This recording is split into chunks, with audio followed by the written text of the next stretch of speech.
So I watched Fresno State, Texas, Arkansas State, USC, Minnesota, Washington, Illinois, Michigan State, Oregon, Indiana, Northwestern, and Ohio State.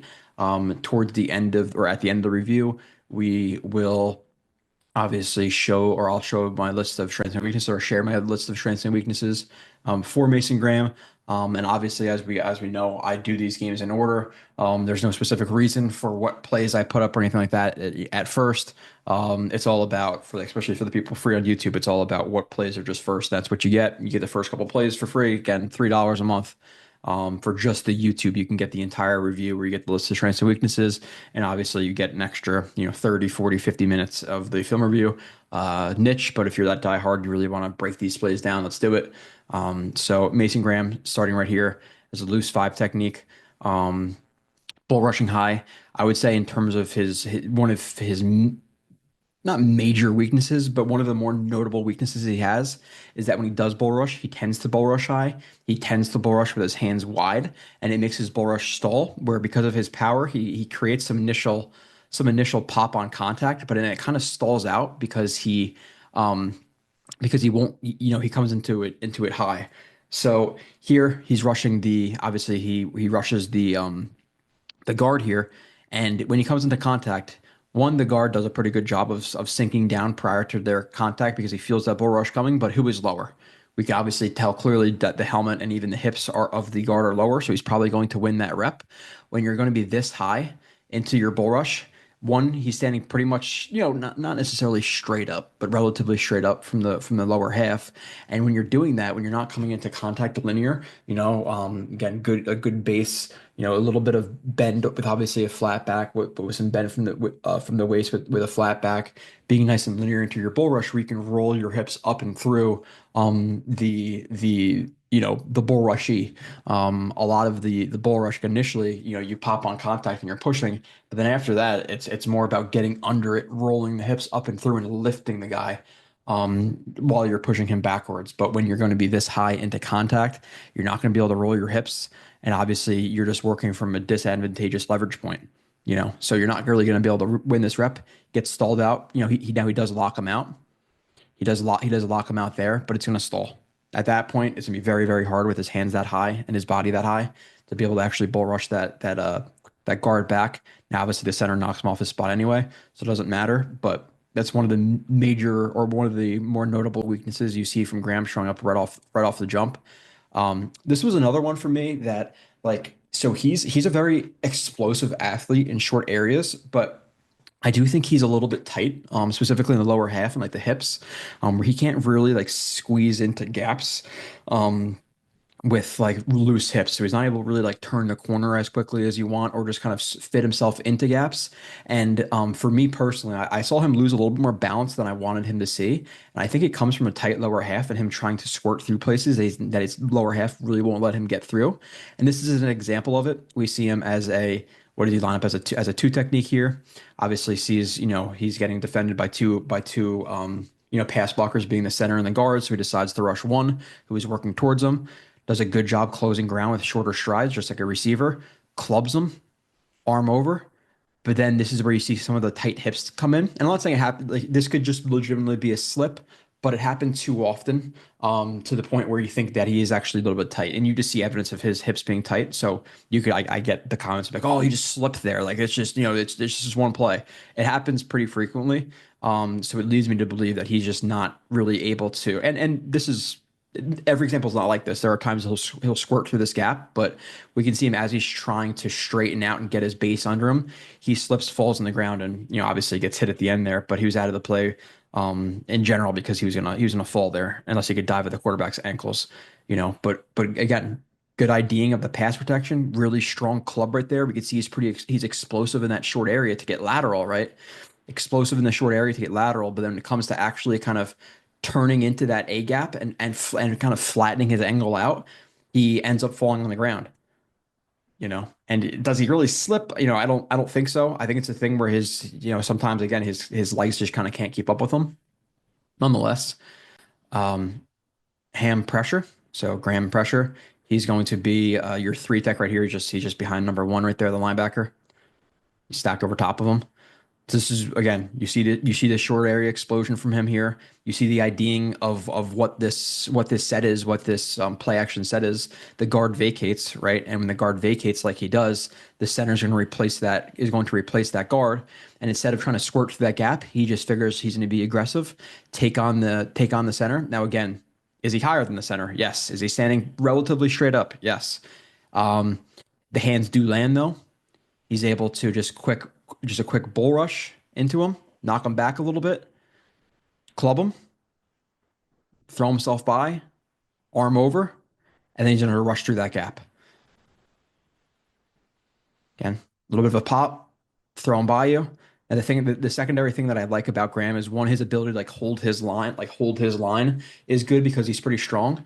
The other thing I really like is the fact that hey, he knows he's getting pushed by the center.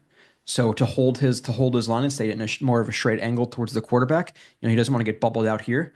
He puts the left arm onto the back of the guard, so it's good like just like secondary awareness of your surroundings because without that arm there, he's going to get pushed a little bit more to his left to the center's right. So use that, guard as almost like a post for you to push off of. He does really well, keeps the feet churning, gets a pressure on the quarterback. Doesn't get there, but the ball's out, quickly.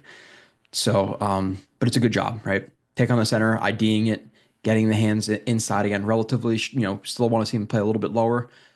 Quick shed, stepping through it again, getting that hand onto the back. All good from Graham there. Ham moved. And I would say for Graham, this is one of the things that I kind of and I think he could be solid versus the run, but it seems like when people speak about him, they say he's not moved at all versus the run, like it's a really strong anchor and all this stuff. Like I think one-on-one, like okay, but versus combos and stuff, I don't think he has the strongest anchor and stuff. Um, and this is one of my concerns with like in a vacuum, like him versus Membu versus Warren versus Campbell, all these guys. Like I think I like him the best as a player. The problem is I don't think he's a one tech. I don't think he's a nose tackle. I don't think he has enough bend and athleticism to be a five tech. So do you displace Q, a guy you're paying $26 million dollars a year, and make him a one tech, not his natural position? Do you take Graham, who's 305 pounds, who doesn't have the best anchor, and put him as a nose tackle? I don't think that works. So where exactly does he fit? And don't comment with the bear fronts and all this stuff. You can run bear fronts, but you're gonna run them 15-20% of the time. I'm talking about base sets. I just don't see exactly where he fits with the Jets. So it makes me a little bit lukewarm on the selection. But here's the example of him getting moved right here. Again, three tech number 55. Okay, like he gets a little bit, he gets kind of lucky that he gets bounced into the tackle there because it actually helps him maintain his balance because he is thrown off his spot right there. He's probably gonna fall on the ground. Again, he gets lucky that he gets hit, and I like the fact that hey, he at least gets back in on the run there. More so based on luck, to be completely honest. If we're being honest with ourselves, the thing with Graham here is again, now you have the zone steps from the offensive lineman. This plays he's more linear, he's more low, so we like that in the run game.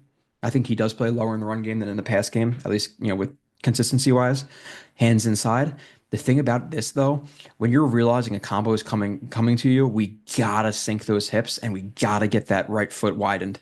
We have to anchor down versus this. We do not want to see a comp. We don't want to see the initial contact on a combo block with him standing straight up with his leg completely under his base. You have to sink down.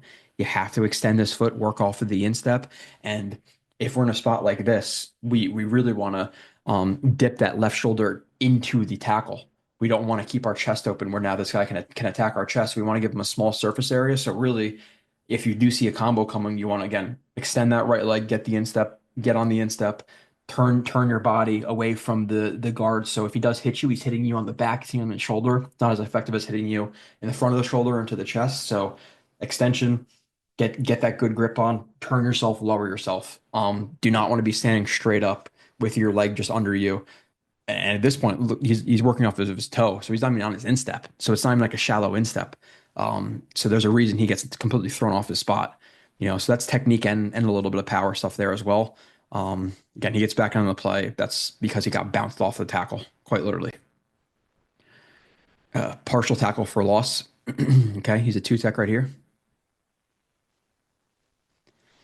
Okay, so he might have been. I know that Michigan they two gapped quite a bit. I'm not sure if he's supposed to lag technique here, but he saw the exchange point and thought he can get to it. And really what a lag is he's just going to it's a two gapping technique, but he's going to take on the backside shoulder of this guard because typically you're going to here it may be a situation where you have a combo block on Graham from the guard and the center, but if he attacks that backside shoulder, now their alignments are all jacked up. He's taking on the backside shoulder. He's kind of left in a bad spot. And even if the backside guard comes to pick up Graham on the combo, the thing he's going to do is he's really going to anchor down on that shoulder right here and not let this guard get to the second level. So it's a two gapping technique where you're really kind of limiting combo blocks getting to the second level. I'm not sure if that's what he was trying to do, attacking that backside shoulder. And then he saw the exchange point and said, "Hey, I'm just going to shoot it. I'm not going to hold the backside shoulder." But nonetheless, gets hands on again, sees the exchange point, club, arm over, chop down on that arm, and he's going to work his way to the running back who flattens out and gets in on the tackle. Good job shooting. Or the plan could have been, hey, I'm just going to shoot this back door. It didn't have to be a lag technique. It could just be a thing where he saw him coming, saw him getting lateral, knows he's going to be weak to that inside shoulder because of how hard he's exploding the opposite way of where Graham is attacking and gets there. Nonetheless, Graham's stuff. Okay. So he is your really tight three tech right here. Almost so much heads up that he's a two, but three tech. Okay, so this is one-on-one, and I think his block scheme awareness and all that stuff is good. His firing off his stance is good. Short air explosion is good. Again, I think he plays with better leverage in the run game than in the pass game, but matches the offensive lineman steps here, lands his hands inside of the guard before the guard can land his hands, seemingly lower than the guard. Just based on where his hips are right now, it seems like he's lower, and obviously we can't see his helmet, so does a good job again. Lateral step, hands inside, winning the leverage battle. Extension. We could see now peek at the guard. You could see Mason Graham's eyes are up, looking at the running back, seeing the running back's taking an angle to the right hip. So now what does he do? Just like he should have done in terms of taking on that combo block. Now we see him. You're going to see him extend that right leg, extend the right leg, sink the hips, work off the insteps, push through, make the tackle. It's a good play. Again, match the movement, leverage, hands inside, extension to the instep, eyes up, make the tackle. Good stuff from Graham. Tackle radius, want to see this? Yeah, this is something that I noticed too throughout the review is that he does not have the best tackle radius, and it's because one of his short arms, I think he only has 32-inch arms, and two, he's just a little bit tight-hipped. So there are times where he's in space, and he's just not necessarily able to like make the play showing loose hips or just a good tackle radius. And here, initially off the jump, one hands are a little bit wide, right? We can see the flash of white. We want to land at least one hand inside. We don't want hands wide onto the shoulders because it's just not as strong of leverage point. You really want like a 90-degree angle with that arm. When we start flaring the elbows out, we get less power. So we want to land those hands, or at least at the minimum one inside. Hands are wide, but he still has enough power where he's able to stand this guy up. We can see the eyes peeking into the backfield. He sees the running backs taking it, cutting the run back. Again, we're going to see extension with that left foot, sink the hips, throw him by, pull him by. Now, obviously he gets held maybe a little bit there, but would you like to see him in an ideal world make this tackle, be able to make this tackle? Yeah. I get it's a hard ask, but this was one of the initial plays I saw. I'm like, okay, is this going to be a signal of his tackle radius to come, where he's not the most loose guy, and he's not going to be able to swivel his hips or, adjust to a ball carrier as easy as a guy who does have really loose hips. So I'm not even saying this is the best example of it because he is coming off of contact. I get it's harder or it's easier said than done. But it was the first step in a couple of examples that I was able to dig up. Not that I'm looking to dig it up, but it's a thing where, okay, first time I saw it, let's record it, let's talk about it. Did I see it more as time went on? Yes, I did. Graham bull rush stall hand placement. Okay, right here's a three tech.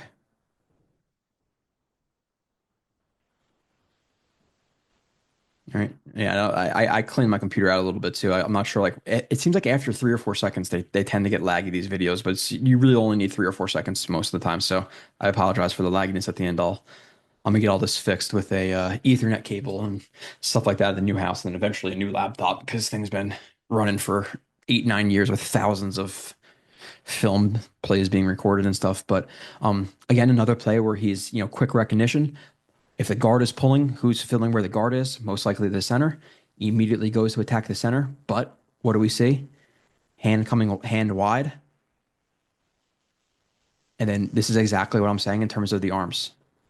So when the hands land wide like that, when we start to rush and extend, our elbows go up, and our elbows are up. We're not as strong like this as we are if we get the hands inside. We get the hands inside, and we really want to latch. We want to latch, grab the shoulder pads, and then again, extend the arms as we roll the hips up like this, and then we lift them up in the air. And that's like a true bull rush that we want. But when the hands land wide like this, when you start to push, the elbows flare. When the elbows flare, you don't have as much power. So want the hands to land inside instead of outside because he pops them. He's a little bit lower. They're about equal here actually. But then he starts to drive his feet, and when he does, we can see that it ends up stalling. Okay. So he passes the ball, gets super laggy after that, but I don't really care. He's not able to shed it. But again, initial contact, he pops him, he starts to drive him, but then he's able to sit it down. He's not really able to push him either fast or far. And it's because of the elbow flare. Graham Rush double swipe club.